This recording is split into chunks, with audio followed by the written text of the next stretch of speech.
Which of the following in the passage given as a prohibition to stimulate one's understanding to go ahead? As the author says, I am but a go-between in their effort to propitiate demonic forces with prayers and offerings. This is not a correct approach at all and should never be followed.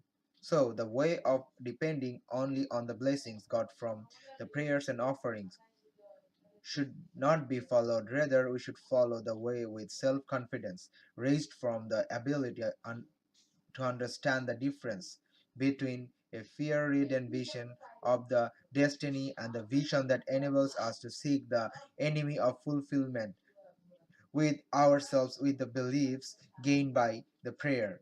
Choice C, given as a way. Choice C is given as a way, depending on soothing prayers with offerings which are prohibited by the author. Besides, we can see choice A, B, D, and choice E. All the choices are important to make us strong to deal with all natural reactions and problems so that we can make us fit in any kind of impasse or deadlock to go onward with proper cognition. So choice A, B, D, and choice E are incorrect answers. So the correct answer is choice C.